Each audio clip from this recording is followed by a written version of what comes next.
Buenas tardes.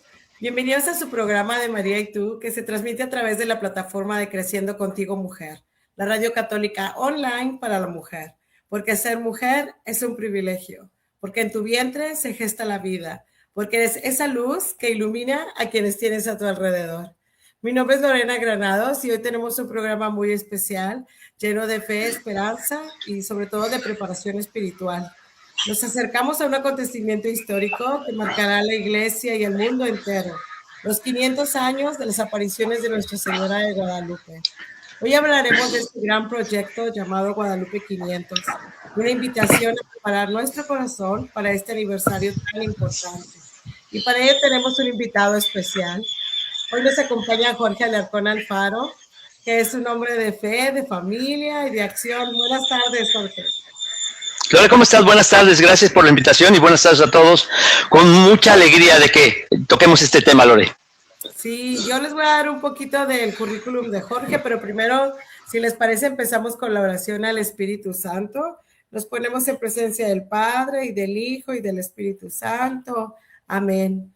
Oh Espíritu Santo, amor del Padre y del Hijo, inspírame siempre lo que debo pensar, lo que debo decir, cómo debo decirlo, lo que debo callar, cómo debo actuar, lo que debo hacer, para la gloria de Dios, bien de las almas y mi propia santificación. Espíritu Santo, deme agudeza para entender, capacidad para retener, método y facultad para aprender, sutileza para interpretar, gracia y eficacia para hablar. Dame acierto al empezar, dirección al progresar y perfección al acabar. Amén. Bueno, pues como les digo, les voy a dar un poquito del currículum de Jorge, el que yo sé que es muy extenso, pero vamos a hablar que Jorge es esposo de Sari, padre de 5 hijos, quien es en el centro de su vida, ¿verdad? Es un hombre comprometido con la formación humana, espiritual y social. Es director de Familia Unida Cancún, una institución dedicada a la formación de matrimonios y familias. También es director de Vuelve a la Misericordia AC, impulsando obras sociales y proyectos de ayuda. Y durante muchos años ha sido director y conductor de Radio Misericordia, que también lleva mensajes de fe a través de las diferentes ciudades. También es director del proyecto Guadalupe 500, una iniciativa profundamente espiritual que busca preparar al mundo para celebrar estos 500 años de la aparición de la Virgen de Guadalupe. Es conferencista internacional, por si gustan ahí hablarle a Jorge para dar del liderazgo, familia, fe, misericordia. Hace poquito lo tuvimos por acá en Radio María, en Houston, pero pues ahora él está allá en México, me imagino, ¿verdad, Julito? En Cancún, sí. En Cancún. Bueno, pues su formación académica es Jorge es ingeniero mecánico y cuenta con una maestría en ciencias humanas. Y pues bienvenido a María y tú, Jorge. Lore, fíjate que muy contento y yo creo que tú decías para prepararnos así estos 500 años, para regresar a este mensaje que dejó la Virgen a Juan Diego, para conocer a profundidad que ser guadalupano es más allá que tener una imagen, una estampita. Esa es la gran preparación. María quiere otra vez decirnos de qué se trata este asunto y sobre eso es lo que yo quisiera platicar, Lore. Adelante, Jorge. Tuyo el programa. Muchas gracias, muchas gracias. Fíjense, amigos, que gracias por los que están escuchando. Esta inquietud salió por un testimonio de casa. Esta imagen que ven ustedes atrás, si es que están viéndolo con imagen, es la imagen de la Virgen de Guadalupe que cuando nos casamos, mi esposa y yo nos casamos en la Basílica de Guadalupe. Fíjense que ha sido una historia muy bella porque yo tengo 10 años más que Sari. Y de hecho había algunos primos que me decían, Jorge, ¿por qué nunca te casaste? Eran 25 años y todavía no tenía ni novio, entonces no veían claro qué iba a pasar en la vida. Pero la verdad es que lo tenía yo muy claro. Estaba buscando que Dios me permitiera hacer una historia. La vocación, fíjense, cuando hablamos de vocación y de vocación al matrimonio, la vocación no es el matrimonio, es la persona. Mi vocación es Sari. Mi vocación es Sari. Mi razón de estar de este lado y de luchar es ella y después mis hijos. Te faltaron algunos, dijiste que teníamos 5, son 7 realmente. Juan Pablo, Ana Mari, Marijose, Andrés, Santiago, Diego y Emilia María. Ahí están todos, la Marijó que está en el cielo. Pero todos tienen un lugar especial y esta historia que tiene que ver con la Virgen, tiene que ver con una vocación. porque ese es como que lo más interesante de todo. María, cuando habla sobre este gran amor de decir, oigan, los quiero ser su mamá y quiero cuidarlos, los quiero cuidar en lo que están viviendo, en la vocación que tienen, en las cosas que traen, déjenme echarle una mano en el matrimonio, déjenme echarle una mano con sus hijos, déjenme echarles una mano con lo que traen. Entonces, nosotros no sabíamos esto, Lore, y les platico, amigos que nos están escuchando, no es que hayamos sido siempre guadalupanos, tuvimos la suerte de que un sacerdote, el padre Rafael, ahorita me acuerdo cómo se llama Payeda, pero el padre Rafael nos invitaba los sábados a hacer una ¿cómo se llama? Una misa en la Basílica de Guadalupe. Los que hayan ido alguna vez se habrán dado cuenta que la Basílica de Guadalupe, además de estar diseñada extraordinaria al centro y no tiene ninguna columna para ver, en la parte de atrás tiene 15 capillas chiquitas para que al mismo tiempo, no importa que estén dando misa ya, se pueda tener una misa con la vista de la Virgen de Guadalupe allá atrás y caben tal vez 40 en cada capilla. Bueno, este sacerdote nos invitaba los sábados en la mañana, a las 7 de la mañana, a ir a misa en la Basílica. Nosotros ya éramos novios, estábamos en víspera de casarnos, y nos íbamos a casar en Cuernavaca, un lugar precioso para casarnos. Y un día que salimos de misa, Sari me dijo, me quiero casar aquí. No teníamos idea que eso se podía. No teníamos idea que la vocación frente a María se podía dar. O sea, creíamos que había que vestirse de peñacho. Y yo le decía, ¿y tú cómo te vas a vestir? Y vamos a danzar juntitos. ¿Y cómo se van a vestir los invitados? Porque solo hemos visto estas procesiones de los que van danzando, los matachines y todo. Y resulta que sí había bodas. Nos enteramos después. Y el día que nos íbamos a casar, había bodas, pero no había en la hora que queríamos, que era en la noche, solamente había una hora que era para nosotros muy mala, las 3 de la tarde. Después nos enteraríamos qué significaba las 3 de la tarde para el mundo entero. Después lo sabríamos, Lore. Pero al principio no lo sabíamos. Y nos casamos ahí. A partir de entonces, nuestro matrimonio, la verdad es que lo puedo decir, extraordinario, y por ella. O sea, de verdad, el más grande tesoro, no lo merezco. Yo imagino que llegando al cielo tenía que hacer muchos trabajos para poder pagar que Dios haya permitido que Sari decidiera dar su vida por mí, conmigo y juntos. Hemos hecho una historia muy padre, pero no lo sabíamos. No lo sabíamos y empezaron a pasar cosas extraordinarias. Primero, queríamos tener muchos hijos. Esto no es una situación de que uno voy a planearlo y lo que sea, no, nada que ver.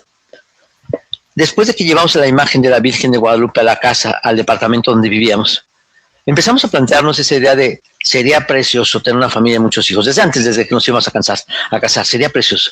Pero obviamente no es algo sencillo. Y le empezamos a pedir a ella. Y se empezaron a dar estas situaciones de tener los bebés y los hijos. Y yo sé que hay parejas que me están escuchando, que muchas de ustedes que no han podido tener hijos. Y las que han podido tener tal vez uno nada más. Y lo que hay, lo sabemos. No es un mérito propio, no tiene nada que ver. María de Guadalupe, preciosa. Desde que empezó a llegar a la casa, empezaron a pasar este tipo de detalles que son maravillosos. Y así nace Juan Pablo. Cuando nace Juan Pablo, el primer mes vivíamos en Ciudad de México y queríamos de verdad esta familia grandota y poder estar cerca. Yo sabía que no iba a poder porque la Ciudad de México es muy grande, no nos daba tiempo, etcétera. Nos vamos a vivir a Querétaro y ahí empiezan a pasar nuevos milagros. Nuevos milagros desde dónde vamos a quedarnos a vivir, de qué vamos a tener. Fíjense que la economía, nosotros somos profesores, maestros. Sari trabaja en un colegio, toda la parte de formación católica, y yo trabajé durante mucho tiempo en la Universidad de Anáhuac dando clases. Nos va suficientemente bien para una familia de 1 o 2, no para una familia de 7. Y menos en los colegios donde queríamos que estuvieran, colegios católicos. Pero Dios empezó a hacer cosas muy especiales cuando había enfermedades. Esas enfermedades que tal vez tenían que causar toda la economía y todo lo que fuera. De repente, por alguna razón, los hijos se arreglaban y los doctores nos decían, no, es que no era la enfermedad tan fuerte. Y pasaban cosas. Cuando había necesidad de meterlos a la escuela, poco a poco empezaron a ver el asunto de las becas. Me acuerdo un día que estábamos fuertemente ya con el último punto, con los 3 hijos en la escuela, y ya no había forma. Y en la tarde los íbamos a sacar para buscar una formación en casa. Y nos llama la directora diciendo, oigan, ya están sus 3 becas. No conocíamos a la directora, no las habíamos pedido. Y entramos, oiga, gracias, ¿y de cuántos son sus becas? Porque teníamos que ver, del 100%, como habían dicho. Nunca lo pedimos, no sabíamos qué fue lo que pasó. Este tipo de detalles no es la economía, fueron las cosas que se fueron dando con enfermedades, con conocer a lo que íbamos siendo, con mis hijos tomando cursos, con los tres hijos que se van a la apostólica. La apostólica es este lugar donde a partir de primaria, el primero de secundaria, estudian para ser sacerdotes. Y si no son sacerdotes no pasa nada. Es una formación extraordinaria extraordinaria en un lugar donde te cuidan no solamente la mente, sino el alma y todo quien eres. Entonces los tres hijos caballeros se fueron para allá. Mi otra hija se fue a dar años, se fue a ser colaboradora para Dios durante un año. Estuvo trabajando durante un año, se fue a El Salvador. Los demás hicieron toda la parte que tenían que ir haciendo. O sea, de verdad, pasaron cosas de detalles, de ayudas, de conocer personas que nos fueron ayudando, de todo. De estos que dicen, qué buena suerte tienen los Alarcón. No tenía nada que ver con la suerte. No tenía nada que ver con la suerte. Cuando el penúltimo hijo, Diego, el 6, iba a nacer, todos los anteriores habían sido cesáreas, lo que significa que era improbable totalmente desde la primera cesárea, era improbable todos los demás. Y nosotros nos habíamos puesto en manos de Dios y de la Virgen y dijimos, solo si tú quieres, mamá. Y fue naciendo otro, nos encontramos con un doctor extraordinario que dijo, yo los acompaño y no se preocupen. Si no se puede, si algún día no se puede, yo les voy diciendo, y otro, y otro, y otro. El último, me dice el doctor, un buen amigo nuestro, ven, entra a la parte del parto, tu esposa debe haber muerto. Mira, esto ya está totalmente roto y el bebé debe haber salido. No entiendo qué lo detiene. No entiendo qué lo detiene. Y fíjate cómo no va a hacer absolutamente nada. Pasó su dedo encima y el bebé salió. Y decía, es imposible lo que le está pasando, Jorge. O sea, perdón, yo no sabía hasta qué grado iba a pasar. Tu esposa debe haber muerto desde hace unos 2 meses. Y no murió. Y estaba ahí. Y llegó Diego. Y pasaron cosas bellísimas de cómo se empezaron a dar este tipo de situaciones, de milagros en el inter situaciones de ir a la carretera y algún asunto de desperfecto, y gracias a Dios cuando sale el desperfecto alguien llegaba en ese momento y podíamos estar en la carretera más sola y pasaban cosas. Yo sé que va a parecer muy exagerado para todos, pero María Santísima ha cuidado de la mente, del corazón y de este lugar desde hace mucho por algo que no sabíamos, y así eso voy. ¿Sigo con el testimonio? No, voy. Adelante, tú síguele. Eso, venga, quiero platicarles esto. Miren, nos venimos a vivir a Cancún porque nosotros, por medio de un programa de radio, tenemos un programa de radio nosotros también, antes viviendo en Querétaro, el programa se llamaba La Hora de la Misericordia. Después de que entendemos este asunto de las 3 de la tarde, teníamos un programa que se llamaba Hombre Nuevo y después lo cambiamos a La Hora de la Misericordia y el programa era a las 3 de la tarde con la coronilla de la misericordia. Ese programa empezó a tener mucha fuerza, conocimos al obispo y Querétaro tiene la misma edad de la Virgen de Guadalupe, 1531. Se funda el mismo en junio Querétaro y la Virgen aparece en diciembre de 1531 en Ciudad de México. Pero este Querétaro nunca había tenido, nunca en los 475 años que estábamos ahí, una capilla de adoración perpetua. Nosotros teníamos a la imagen de la Virgen y algo siempre nos llevaba a tener a Jesús cerca. Jesús Eucaristía cerca, muy cerca, muy cerca, muy cerca. Recordando yo un poco lo que pasaba con mi esposa, con todo lo que nos habíamos conocido sobre la fe y que Jesús había estado muy cercano, pedimos permiso al obispo para abrir una capilla de oración perpetua porque nunca había habido y sabíamos que había por otro lado. El obispo nos dice va a ser muy, muy complicado porque nunca se ha abierto, 470 años, etcétera. Y, monseñor, si se lo ponemos a la Virgen de Guadalupe, porfa, vamos a intentarlo, lo ponemos, lo echamos a andar por radio. Se juntan miles de personas, Lore. Era una calle enorme de los que se querían inscribir para dar una hora. Necesitamos 360 familias. O sea, son 168 horas, 376 familias para que fueran 2 por hora. Eso es lo que se necesita, por cierto, en cualquier capilla de oración perpetua, a los que me estén escuchando. Con 376 familias cubres dos personas cada hora. Y se puede echar a andar así. Necesitábamos eso. Llegaron miles, empezaron a llegar. Nosotros tenemos la imagen de la Virgen de Guadalupe juntito y su hijo Jesús. Y empezaron a pasar cosas cada vez más dentro de los apostolados, más fuertes y más fuertes y más fuertes.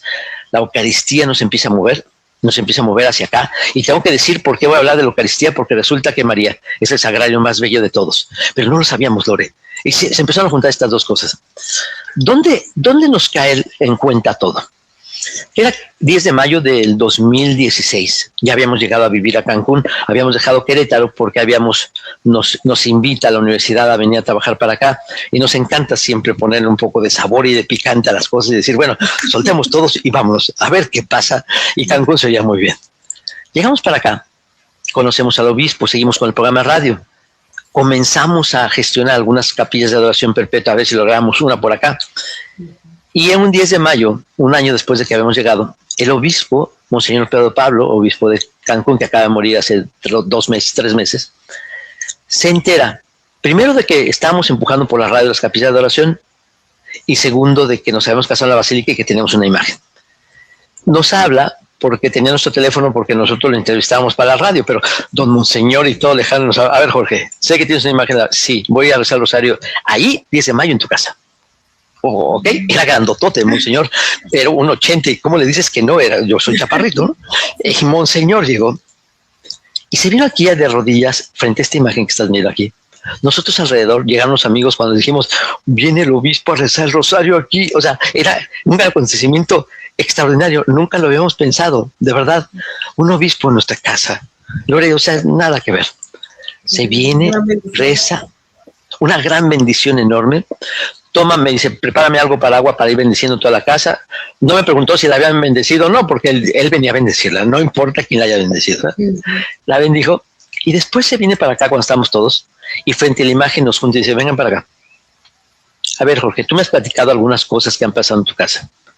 Y nos veía todos juntos y veía que uno de nuestros hijos, Juan Pablo, se había ido, estaba estudiando para sacerdote, que es el único que no estaba, pero sabía de muchas bendiciones, de mi hija que estaba buscando dar años, de mis hijos que estaban en la apostólica, de toda esta parte de formación, todos. Y nos dice lo siguiente, ¿qué tanto sabes del Nican Mopoua? No, que tiene alguna información de la Virgen. Dice Jorge, necesito que lo estudies y lo veas, porque lo que está pasando en esta casa es lo que pasó y lo que dijo la Virgen en el Nican Mopoua. ¿Cómo, Monseñor? Sí, se ve que no tienes idea. Léelo y te vas a dar cuenta de lo que está pasando y lo que va a seguir pasando. No quiten a la Virgen de ahí, no la quiten del centro de su hogar y sigan confiando en ella. Cuando Monseñor se va, nosotros traemos estas cuestiones de la Virgen, pero no tanto. Nuestro programa no iba por ahí. No había dado jamás yo una plática de la Virgen de Guadalupe, no nada. Y empezamos a buscar quién tiene un Nican Mopoua. Buscamos por ahí en internet, sale uno, después alguien nos presta otro y empezamos a leer.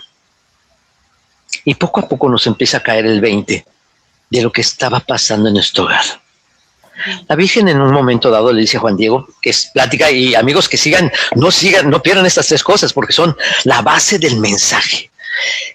Déjenme hacer un pequeño paréntesis. El Nican Mopoua, cuando a Juan Diego se le aparece la Virgen, Juan Diego, los mexicas, no escribían nada, hacían dibujos, no había escritura todavía, en todo México y en todo el Imperio Maya y en todo, no había nada de escritura, la escritura viene de Europa.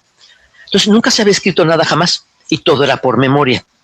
Pero cuando a Juan Diego se le aparece la Virgen de Guadalupe, pide permiso al obispo para quedarse a dormir juntito, inmediatamente allí en el Tepeyac le hacen una pequeña capillita que está inaugurada en 1 semana y media, ya habían puesto ahí la imagen, y Juan Diego pone un tapetito ahí y se duerme todos los días, todas las noches ahí, y cuando se levanta, que ya se empezó a conocer que la Virgen estaba ahí, y llegaban cientos, Juan Diego a todos los parados decía, les voy a platicar la historia, y Juan Diego platicaba la historia, toda la historia. Hay un joven que se llama Antonio Valeriano, él es hijo de español y de mexica. De inmediato los españoles y las mexicas fueron haciendo familia. No fue una conquista también, de conquista de familia, porque es una conquista muy especial esta. Empezaron a hacer familias, y entonces este muchacho Antonio Valeriano era hijo de español y de mexica. Quiere decir que podía estar en la escuela. Se fundaron en escuelas aquí en México, de inmediato cayeron españoles, y él había aprendido tanto el náhuatl de su mamá como escribir con letras españolas. Entonces va y escucha a Juan Diego por primera vez y empieza a asociar las letras que él sabía, la A, la B, la C, la D, con lo que está diciendo Juan Diego en náhuatl, que él entendía perfectamente bien, pero nunca lo había visto escrito. No existía escritura. Pero cuando Juan Diego decía la letra A en náhuatl, él sabía que esa podía ponerse como la A que nosotros conocemos. Y cuando sea la B o la C, la D, y empieza muy poco a poco, porque no era algo natural, nunca lo había hecho, muy poco a poco a identificar lo que Juan Diego decía y a ponerlo con letras, Nunca él había visto, o sea, ya había aprendido a leer, pero no había escuchado en náhuatl esto que estaba pasando. Fue algo extraordinario. Se tarda cerca de 14 años, de 1531 a 1545. Como 14 años de terminar este escrito, que son 16 hojas. Por primera vez en la historia de las mexicas se escribe algo en náhuatl. Cuando lo termina, Antonio Valeriano, que sabe leer desde luego, se lo lee a Juan Diego, porque Juan Diego no sabe leer, y Juan Diego dice, eso, justo eso que acabas de decirme, es eso. Ese librito, que es un librito que más que un libro son hojas, y comienza diciendo, aquí se cuenta, eso quiere decir Nican Mopowa, aquí se cuenta, ese librito, el original se pierde, pero hay un monje que se cree que hace unas 10 copias, y hay una que queda, todavía, gracias a Dios, queda una, y la guarda la Biblioteca Pública de Nueva York. Esa Biblioteca Pública de Nueva York tiene ese escrito de hace casi 500 años, que no es el original, pero unos años después alguien lo copia, y es el Nican Mopowa. Eso es lo que Monseñor me manda a leer. Ve a leer esto, y hay unas, que yo tengo aquí, por ejemplo, está en náhuatl, en español y en inglés. Alguien ya lo tradujo. Alguien que sabe náhuatl y que sabe español lo tradujo. Yo empiezo a leer y empiezo a escuchar por primera vez el mensaje de la Virgen, porque yo era guadalupano de estampita, pero nunca había escuchado lo que la Virgen decía. ¿Qué dice en un principio? Juan Diego va subiendo el monte y de repente escucha una voz bellísima que dice, Juanito, Juan Dieguito, ¿dónde vas? Entre cantos y pájaros extraordinarios y luces y todo, y sube y se encuentra una doncella bellísima, bellísima, entre 15 y 16 años, por cómo estaba vestido con todo, y le dice de inmediato, sabe que esa doncella es aquella María de quien le habían platicado en el catecismo, si se había convertido, pero eran bien poquitos los convertidos. Y le dice, voy a tu casita, él sabía que era la casita de ella porque ellos son sus sacerdotes, a tu casita sagrada en Tlatelolco para seguirme formando en el catecismo. Y entonces María le va a decir 3 cosas que son la base de todo lo que entendimos después de que Monseñor dijo. La primera, sábelo ten por cierto, hijo mío, que yo soy la perfecta, siempre Virgen Santa María, Madre del verdaderísimo Dios por quien se vive, el creador del cielo, el creador del cerca, el creador del lejos, el creador de todo. Primero le va a decir algo, y nos va a decir a ti y a mí que estamos escuchando este programa. ¿De qué se trata este programa? ¿De algunos datos? No, déjame decirte algo. Te está diciendo primero quién es. Si tú alguna vez has visto a la Virgen de Guadalupe, te quiero decir a quién se refiere. Ella, esa pintura que hizo Dios, es una pintura sobrenatural, absolutamente sobrenatural. Nos viene a decir ella en esta ocasión, yo soy la madre del verdaderísimo Dios por quien se vive. ¿Sí? Por si alguien todavía lo duda. Por si alguien todavía lo duda, por si hay todavía algunos de nuestros hermanos que estén diciendo, ¿de dónde sacaron los católicos decir que la Virgen es madre de Dios? Lo dijo ella, la madrugada del 9 de diciembre de 1531. Yo soy la perfecta, siempre Virgen Santa María, madre del verdaderísimo Dios por quien se vive. Aquí está en náhuatl. Si le sabes náhuatl, listo, para que lo revises, porque está escrito así exactamente. ¡Wow! Primera cosa. Segunda cosa que le dice, quiero que me hagan una casita sagrada en donde yo les voy a traer a Jesús, donde yo les voy a dar a Jesús, donde yo se los voy a dar en mi mirada compasiva, en mi auxilio, mi salvación, en mi amor persona, la personita que ella tiene. Juan Diego se da de inmediato cuenta que ella viene embarazada, y sabemos que viene embarazada por este listón, que quiere decir encinta. Acá está el listón negro, estaban encinta. Ese término encinta es un término de los mexicas, y las mujeres que se ponen una cinta eran las mujeres que estaban embarazadas, y además el vestido se le ve gordito, y además muchas otras cosas que vamos a ver después, pero bueno, que no alcanzaremos a ver, pero se los platico. Quiero que me hagan una casita sagrada donde yo se los voy a mostrar a él, se los voy a traer, se los voy a dar en mi mirada compasiva, mi auxilio, mi salvación. Fíjate, Lore, que cuando una mujer está embarazada, su mirada cambia. Sus ojos brillan de una manera especial, su tez, es preciosa una mujer cuando está embarazada. Bueno, sí. La mirada de lo que refleja una mujer embarazada es eso, la vida que tiene adentro. Y resulta que cuando tenemos una imagen de la Virgen de Guadalupe en nuestra casa, lo que está reflejando es a Jesús.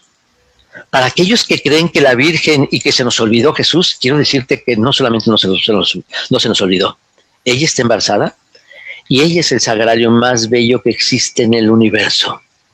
porque está pintado por Dios. La Virgen en sí es el sagrario, pero la única pintura que tenemos de la Virgen embarazada en toda la historia y pintada por Dios es esta. Por lo tanto, Guadalupe es el sagrario más extraordinariamente bello que existe en el universo.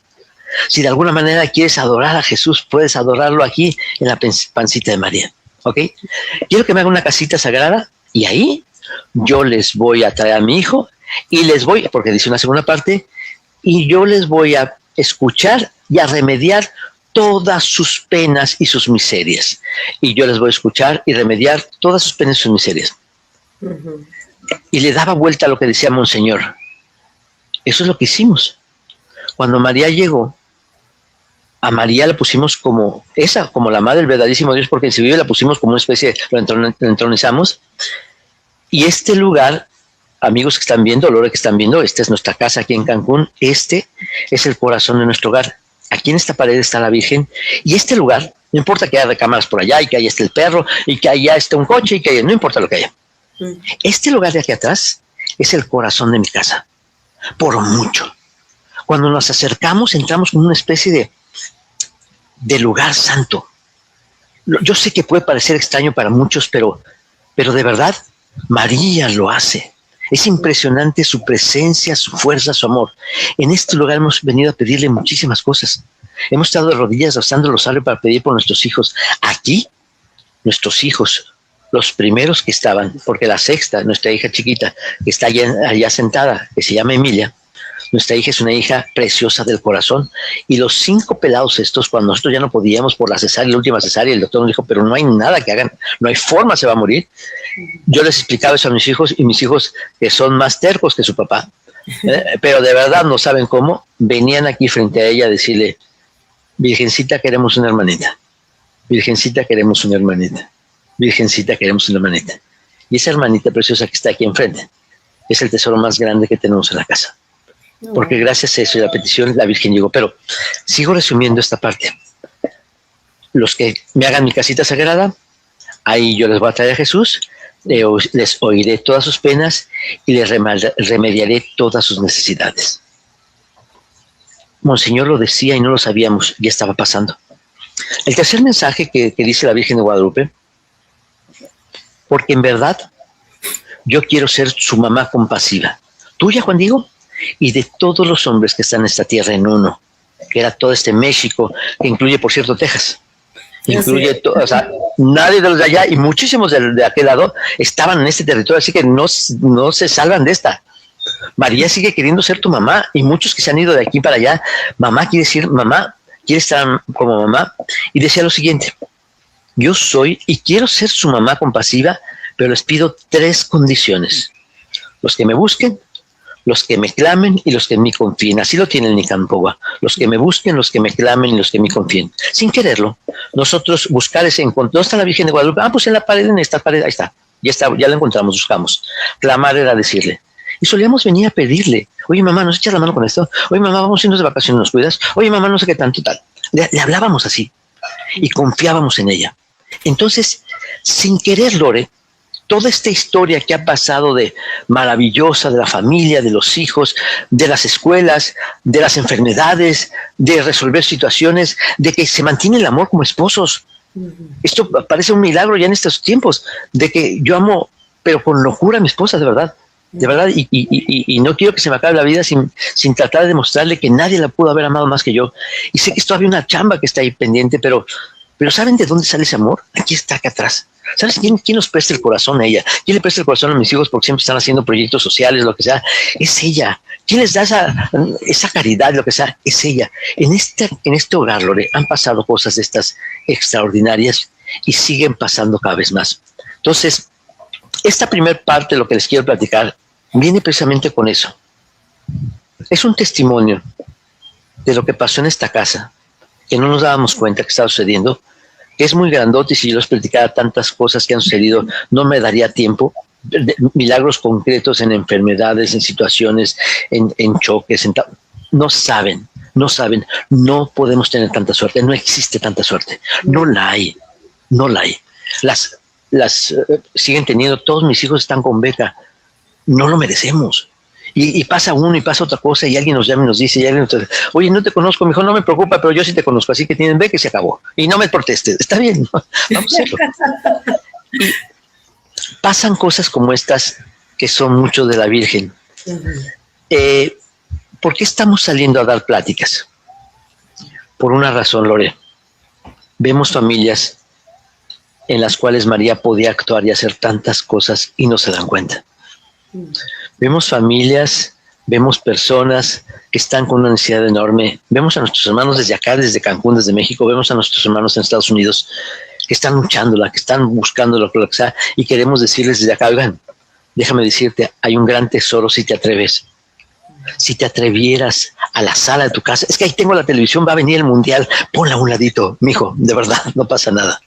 Si te atrevieras otra vez a hacer este acto de fe, de poner una imagen de la Virgen de Guadalupe en la sala, y le hablaras, y la entronizaras, y confiaras en ella, empezarán a pasar cosas en tu vida, en tu matrimonio, con tus hijos, inexplicables, pero van a pasar. Porque lo dijo ella y lo prometió ella, y está escrito en Nican Powa, y no lo sabíamos. Los que hagan una casita, yo les voy a dar a mi hijo, y ahí en ese lugar yo les voy a ir todas sus penas y dificultades, y yo les voy a ayudar para resolver todas sus penas y dificultades. Eso es lo que empezó a pasar, Lore. Yo creo que no podemos llegar a estos 500 años igual, ¿verdad, Jorge? Estamos llamados a seguir en nuestra conversión y una preparación interior todavía, no nada más para nosotros, sino compartiéndola, como tú dices, llegando a todos esos lugares donde todavía no conocen de ella. Por eso es que me interesó demasiado este programa contigo, porque todavía hay mucho de Guadalupe que no sabemos, sobre todo ese mensaje que tú dices de que aquí estoy yo, que estoy tu madre, esa gran frase que la hago mía y de todos los que alguna vez hemos volteado a verla y decirle madre, ¿verdad? Como tú lo decías ahorita, mamita, ayúdame. No sé. Sí, fíjate, Lore. Gracias por esto, porque sí lo necesitábamos. La vez pasada que tú platicaste conmigo, que te dije que había ido a verla, que tú me dijiste, te estaba esperando, y yo creo que ella sigue esperando a todos estos hermanos o hermanas que pues no sé, que a lo mejor están pasando por algo ahorita y que no se dan cuenta que ahí está ella con esos brazos abiertos. Sí, fíjate, Lore, cuando hablamos sobre esto, sé que no estamos en un programa de milagreríos, pero también sé que a lo mejor nos ha faltado tener un poco más de fe en lo que ella puede hacer. Cuando hablamos sobre situaciones como estas, situaciones de vida especiales, yo lo digo mucho cuando doy una plática. ¿Qué le puedes pedir a la Virgen? Mira, le puedes pedir de dos cosas. Las cosas que tú puedes realizar y las que no puedes. Se me olvidó mi libro, este libro que ahorita no lo tenía, y le pedí a mi hija Emi que fue a buscarla mientras yo estaba totalmente perfectamente puesto, pero se me había olvidado aquí al lado. Y a lo mejor yo le pude haber dicho, mamá María, por favor, despréndete de la imagen y tráeme mi libro. Y me hubiera dicho, chiquitín, pídele a tu hija que está ahí enfrente y lo puede resolver fácilmente, ¿no? ¿Okay? Hay cosas que nosotros tenemos que a lo mejor nos va a costar trabajo, pero podríamos resolverla. Pero cuando hay cosas que no podemos resolver, voy a poner un ejemplo. Mi hijo se acaba de meter en problemas de alguna droga, de algunas cosas. Vamos a suponer algo de esto. O está con malas compañías, lo que sea. A mí no me va a hacer caso. No importa lo que haga, no hay forma de meter mano ahí. Es una situación bien compleja donde yo no puedo y se necesita ciertamente alguna intervención, pues como sea, para mí sobrenatural, para que Dios entre, porque yo no puedo. Y es cuando mamá María dice, ok, ahora sí pídemelo, porque eso sí es para mí. Pídeme lo que signifique que yo sé que estás confiando. Es decir, solo puedo pedirle a Dios algo del tamaño de Dios. Y lo hago cuando confío. Si yo no confío en Dios, yo no sé si Dios me va a ayudar con este asunto de mi hijo. Pues eso es una desconfianza. Claro, no confío en él. No, yo no sé si mi mamá María pueda porque está tan ocupada y yo he oído que hace muchos milagros en la basílica, pero a mí ¿qué me va a venir a ver? Yo vivo en Houston. Yo vivo aquí. ¿Tú crees que María nos va a hacer el milagro? Mi hijo está bien metido en mil cosas, no va a poder. Eso fue lo que le pasó a Juan Diego. Eso es lo que le pasó a Juan Diego. Juan Diego creía que la Virgen no podía hacerlo. Fíjate, porque esa es la segunda parte y este es el mensaje central. Vuelve a pedirle aquello por lo cual lloraste esta semana. por lo cual lloraste este mes. Vuelve a poner en ella esto y confía en Él. Amigo, amiga, que me estás escuchando, tiene el poder para eso y más. Solo necesitas tú volver a hacer, el acto es el tuyo, volver a tener este acto de fe, volverla a poner en el centro, hincarte para rezar el rosario frente a ella. Ella no es Dios, no, pero tiene a Dios en su pancita, no te preocupes. Hazlo de rodillas si puedes. Allí está Dios. Vuelve a pedirle las cosas que son las imposibles. Vuélveselo a pedir, porque eso es una confianza en Dios. Si yo no le pido las cosas a Dios, las imposibles, es que no confío en Dios. No creo que tenga el poder, o no creo que lo vaya a hacer conmigo, o no creo, pero algo no estoy confiando. Y cuando dice María a Juan Diego, los que me busquen, los que me clamen, los que en mí confíen, quería decir, quiero que me traigas esas que tú no puedes. Quiero que pongas aquí en mi corazón, en mi ayate, en mi presencia, aquellas que tú no puedes, aquellas que te están haciendo llorar, aquellas que parecen imposibles, esas son las que quiero que vengan. No me pidas el libro, ese te lo puede traer tu hija. Pídeme aquello que es imposible. ¿Y sabes qué ha pasado, Lore? Yo siento que hemos dejado de confiar en que Dios puede. Hemos dejado de creer, a lo mejor pensamos lo que decía Juan Diego. Juan Diego se enferma su tío, ya había escuchado el mensaje de la Virgen, soy la madre del verdaderísimo Dios, pero no le había bajado su corazón, él lo creía como si fuera estampita. Se enferma su tío, se está muriendo, y entonces su tío le pide que vaya por un sacerdote para confesarlo. Y va hacia el sacerdote a buscarlo, pero tiene que pasar por el Tepeyac. Y la Virgen le había dicho, ven al Tepeyac cuando vengas, te voy a dar la señal con la cual va a creerte el obispo y ya va a hacerme mi casita. Y Juan Diego no quería encontrarse con la Virgen porque la Virgen le iba a estorbar, porque la Virgen lo iba a detener, porque la Virgen le iba a quitar tiempo y él tenía que ir por el sacerdote, porque él tenía un problema muy grande, se está muriendo su tío, el problema más grande desde hace mucho tiempo. Hace mucho que no sentía el corazón tan duro y tan fuerte y tan triste como en ese momento. Y era un problema tan grande, que había decidido darle la vuelta a la Virgen para poder ir a resolverlo de otra manera, porque la Virgen no puede. Fíjate lo que le estoy diciendo, ¿eh? Juan Diego lo cree que la Virgen no puede. ¿Y por qué lo sé? Se le aparece la Virgen y le dice, hey, ¿a dónde vas, Juanito? Mamá, pues es que con pena angustia de tu rostro y tu corazón, un siervo tuyo, mi tío, está a punto de morir. Voy allá a los sacerdotes, allá a tu casita, para tu casita sagrada, a traer uno que los confiese, porque, y aquí está la frase, porque tú lo sabes, mamá, venimos a esta tierra a esperar nuestra muerte. No hay nada que se pueda cambiar. Tú eres muy bonita. Yo te tenía en el centro de mi casa, yo te tenía en mi casa, pero ya te quité porque, la verdad, la neta, como decimos acá, la neta, tú no puedes ser nada. Tú no puedes ser nada. Muchos dejamos de creer que ella podía. Y la quitamos del centro de nuestros hogares, y la quitamos de nuestros corazones, la quitamos porque creíamos que era una imagen de hace muchos años, una imagen de las abuelitas, que era simplemente una pintura y ya, y no nos habíamos dado cuenta que había que hacer una casa, que su casita, el lugar sagrado, que había que ponerla otra vez en el lugar y pedirle su ayuda. Cuando Juan Diego le dice a María Santísima, porque estamos hechos para nuestra muerte y tú no puedes hacer nada, María lo abraza, chiquitín, ternurita, ven para acá, pelado, lo abraza, y le dice esa frase que tú estabas diciendo hace ratito, que no estoy yo aquí, hijito mío, que tengo la dicha y el honor de ser tu mamá.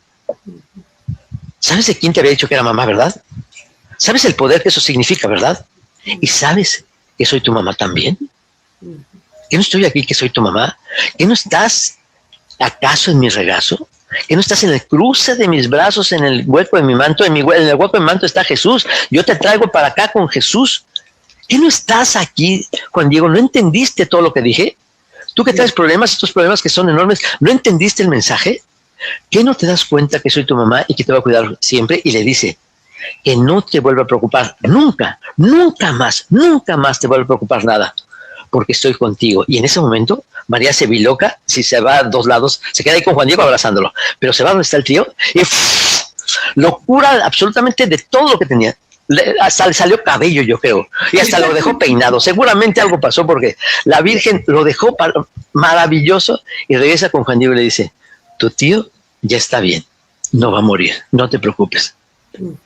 Y Juan Diego, mientras se quitaba las lágrimas, y ya cuando entiende y voltea a ver y nunca vas a dejar, jamás, hijo, te voy a dejar. En ese momento Juan Diego se convierte en guadalupano. Solo hasta ese momento que entiende que la Virgen tiene la fuerza, el poder y el amor para hacer las cosas, y que si yo lo pongo en sus manos va a pasar, solo hasta ese momento Juan Diego se convierte en guadalupano. Ese es el reto, amigos, para los que están escuchando. Ser guadalupano nunca fue tener una estampita. Ser guadalupano es esto, hacer una casita y creer que ella puede. Ese es el fondo de toda esta plática y los mensajes que vamos dando esta plática en todos los lugares. Se nos terminó el tiempo, Jorgito, de veras, gracias por tu tiempo, gracias por esta bella explicación y no sé, algún último mensaje que quieras decirle a las personas que van a ver este programa o que nos están viendo también. Muy bien, y si lo pueden repetir, voy a dar, mi celular es WhatsApp, 442-258-2482. Si lo pueden repetir, ahí lo van a tener, 442-258-2482. Yo voy a regresar a Houston, hagamos más pláticas, hagamos más, pero también si hay alguien que quiera hacerlo, yo le paso la plática y que lo reproduzca. Hay que convertir a mucha gente. Un fuerte abrazo a todos los que nos están escuchando. Muchas gracias, Jorge. Y pues a ustedes, amigos, gracias por vernos y nos vemos la próxima semana con otro programa especial de Creciendo Contigo, Mujer. Gracias, bendiciones. Gracias, hasta luego, bye. Bye, bye.